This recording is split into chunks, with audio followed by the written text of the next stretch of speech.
Well, welcome to another episode of Clarity TV. And today we have a guest. I actually met Shari through LinkedIn. And which, by the way, guys, if you want to meet cool people, just hang out in LinkedIn. Don't be afraid to send a message and simply connect. We are at the end of we're human beings doing human work. So let's not forget that. But anyway, I just wanted Shari to come and join us on Clarity TV. Shari is a persuasiveness coach, which I want to hear all about that. And she's known for bringing the dark arts of influence into the light. She has built her career as a speaker, author, writer, trainer, and coach by revealing powerful insights on how professionals can improve their influential communication. She has studied influence by researching and interviewing the best influencers, including CIA field agents, hosted negotiators, and con artists. Oh, that's gonna be cool. HUMINT officers. We're gonna tell me more about that. Interrogators, trial attorneys, undercover law enforcement, and even pickup artists. Her mission is has changed how people think about influence and help entrepreneurs and leaders become a beacon of positive influence in their business and lives. Her clients include CEOs, politicians, professional athletes from like NFL, television and movie producers, news commentators from ESPN, NBC, New York Times Bestselling authors. Shari is also a regular contributor to Entrepreneur and guest lecturer at USC. So welcome. That was a long intro, but I am fascinated by the work that you do. And I think we live in the world where, especially in the space that I work, everybody wants to be I call them thought shapers, right? A thought leader, an influencer. What does that actually mean? So just start with that and I'll ask you a few questions. Sure. So when I started my business and my research around influential communication, I kind of was a little bit unlucky in that was about the same time that the word influencer started to gain traction, and now that's a thing. So sometimes I do have to clarify that I do help people in thought leadership who do want to be influencers. My skill set, my special set of skills, as Liam Neeson might say, are around influential communication skills. So what you say, how you are, and what you put out in your marketing materials to make sure that your message is persuading the people that you're talking to. So even though, yes, I work with influencers, I really work with people who want to be influential in business and in life.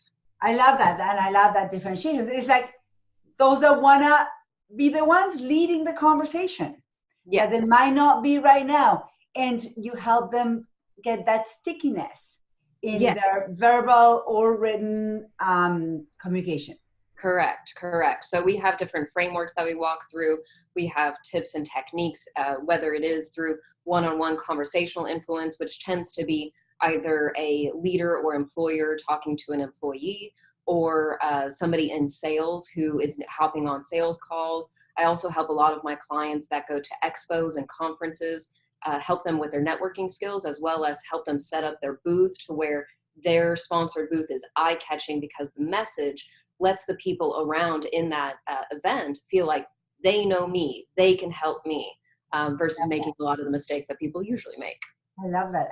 So let me ask you a question. Let's go back into your story and tell me about a project, experience, or accomplishment that you consider to be one of the most significant in your life.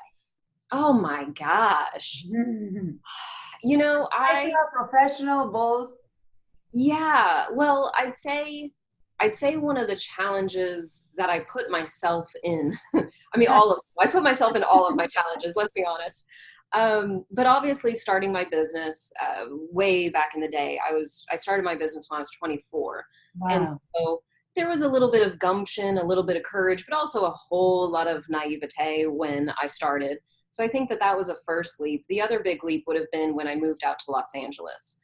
I'm originally from Oklahoma, and at the time I just felt compelled for various reasons that Los Angeles was the place that I needed to be to build my brand, build my business, make bigger, better contacts. No offense to anybody in Oklahoma. Still got a lot of clients there. It's a great place. Family is still there. And I think that through all of those steps and even the smaller challenges along the way, there has to be this element of self-belief, even when others might not see it. I'm thankful for the people that have supported me in my journey. And I think that all does tie into that influential communication, because you have to believe it before others do. I know a lot of entrepreneurs who struggle with sharing their rates on a sales call because they don't believe that they're worth that much, or they don't know how to pitch the product because they don't believe that it can really help people in that huge way that they really want to and where their heart sings. And so yeah, I've been fortunate in being able to help people find the words to where it is aligned with their self-belief, and it builds that confidence, so that way they're even more persuasive as they communicate it. And I love that, because I think the next question is really, what is a common denominator that has always been with you? And what I'm hearing is that whether it was a decision to start your business or the decision to move to LA, you know, communication is not just outside communication. There's an internal communication. Oh, girl, no kidding. No one talks about, but it actually is what's going to make us go one way or another. And somehow your higher voice has been influencing your actions. So tell me about that. Yeah, so it's interesting that you mentioned that, because that's where a lot of my content is going in recent months. I've talked a lot about influencing other people, but you're right. If you need to be a persuasive person, you have to persuade yourself first. So one of the articles that just came out through my newsletter list was about 3 words to change to help with your productivity and help with your happiness. For example, one of the big ones that I found is exchanging the word problem for challenge. So rather than saying, what's the problem, or why can't I solve this problem? It's, what is this challenge? How can I solve this challenge? Because nobody wants a problem. Even if it's a quality problem, we still don't want it. It's negative straight out the gate. Yes, yes. But a challenge presents you with an opportunity to succeed. A challenge presents you with an opportunity to grow and learn and do better and overcome a challenge. We like fix problems, we overcome challenges, and that's a personal growth.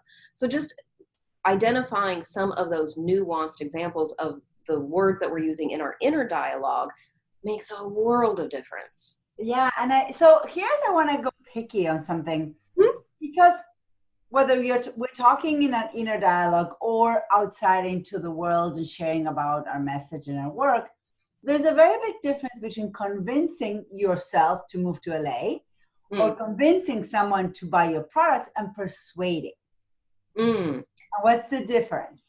I don't know if I know that difference necessarily. I think if there is a difference, it would be either, and I'm not sure if I'm sold on this, I kind of see them being the same in regards to, you are leading somebody to either think, feel, or do differently by the end of the interaction. So if you are able to change somebody's thoughts, the way they feel about something, or their beliefs around it, or their actions, then you have been persuasive. You have convinced them. I think where most people get, I think how the word influence got a negative reputation is because people conflate it to manipulation, that they think influence is being manipulative, and or even at its worst, coercive. And so that's one of the big things that I've had to do in my mission of helping people be influential, is getting them over their limiting beliefs about what it means to be influential. If they think that being influential means causing harm to other people because they're being manipulative, then yeah, you are always going to limit yourself in your communication ability. So for me, persuasiveness and influence is a bit more of a neutral term. You can negatively influence somebody, you can positively influence somebody, but manipulation and coercion are inherently negative. And that's really what people are worried about. They don't want the people that they have their sales calls with to feel less than by the end of the call. They want everyone to feel more than. But the problem is, a lot of the sales techniques and things that we read are icky, sticky, feeling gross, you know, like, if you don't buy this, you are half off, like you're missing a piece. Or you're not gonna get to what you want because, you know, you don't have my product or service. Yes. So let's talk about your work a little bit more. who is your ideal client and what do they celebrate once you are done with the client? I've never had somebody ask it that question that way before. I love that. How do you celebrate? That's another one of the things that we talk about a lot is anchoring those accomplishments with celebration, because that is one thing that we skip over so much. All of us, yeah. Yes. And so in my one-on-one coaching, executive coaching practice specifically, because I also have a professional speaking business that's more to corporate companies. So specifically with my coaching, I work with entrepreneurs who have probably on average 5 employees or a little bit less. They have been the rainmaker in their business for a number of years and they've been successful, but they're wanting to cross that $1 million mark and all of their sales marketing techniques aren't scalable. And so where they struggle is, I know how to say my message because I'm close to it, I'm passionate about, I'm educated about it, but how do I transition that into social media posts, into email funnels that are automated, into training programs, into teaching people how to sell what I am already selling? And that's that real big bump that they have to get over in order to make their business scale. And that's where I step in. So the things that we tend to celebrate are going to conferences and networking and getting a whole bunch of leads. I've had one of my clients 10x his leads twice now over the past year and a half. And so getting more leads, having better sales conversations, raising rates has been another one. All of these are, you can accomplish it. You're just not finding the right words to match your message with your mission and meeting it with your ideal avatar. That's amazing. That's amazing. And I think that is kind of a roadblock for, especially we're talking about service entrepreneurs, is like you really can't get to the first 7 figures if you don't have a team closing for you. Correct. Unless you master the online launches and that, but that's something else closing for you. So whether it's technology or a human being, you have managed to have another process for closing your sale. Yeah, it's like speaking a different language. Mm-hmm. Talking to somebody in a networking situation is different than when you're on a sales call, is different than when you're creating a marketing campaign, is different when you're creating a training program. There's nuanced strategies and tactics for each. And like you said, in order to get over that 7-figure mark, you have to decode all of that for your business, your target market, your strengths, and your weaknesses. Yeah, I love that. I love that. So let's talk about some myths. So where do entrepreneurs fall into?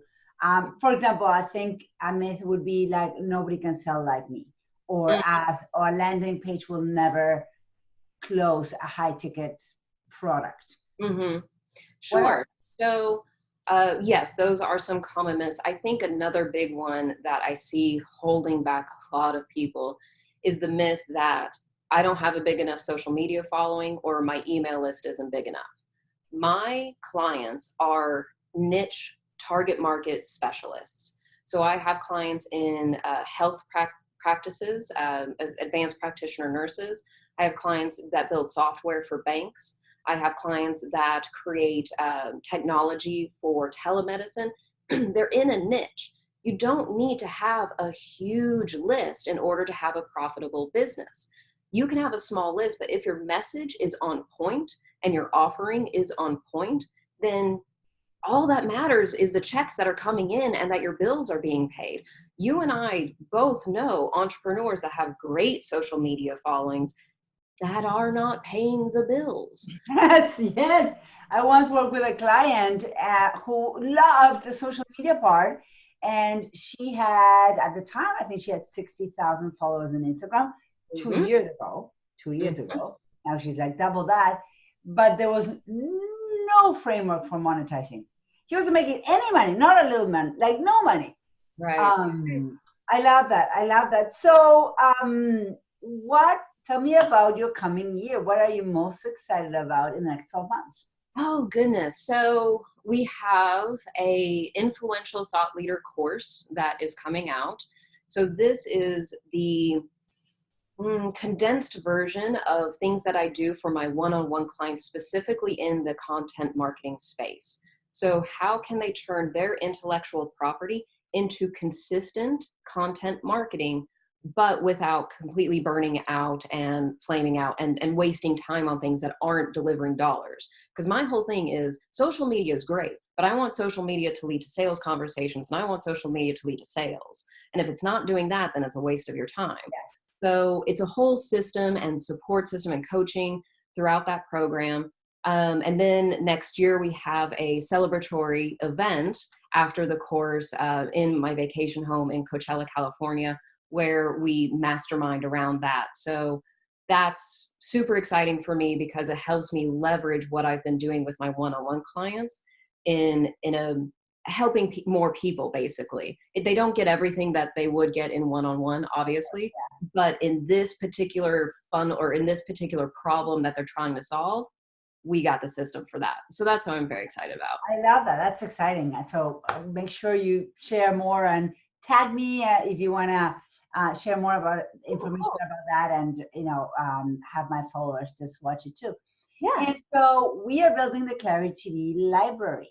What is one book we must all read? And I'm not taking notes. Oh goodness. Okay, so on the form, the pre-interview form, I wrote one down here. Discontinued. You have it? You have that info here if you want me to pull it up. Okay, no. It's a discontinued book, so it's really hard. Okay. Let me give your followers a different one. Okay. So if you haven't yet, I mean, obviously this is the Bible of Influence, written by Robert Cialdini, The Psychology of Influence, The Psychology, Influence of Persuasion. Oh, Influence, The Psychology of Persuasion. There we go. I can read. It is a little bit heady. It's a little bit slower than today's books. This was written in the 80s, but it covers this top 7 psychological triggers that lead people to action. Highly recommend that. I love that was written in the 80s. Yes. Because that is one of my theories, is that, yes, the how of marketing has changed. The how of communication may have changed. We used to stand on soapboxes. Now we go to podcasts. Yes. But we're still humans with humans. And there's some basic rules of engagement based on psychology and human behavior that have not changed.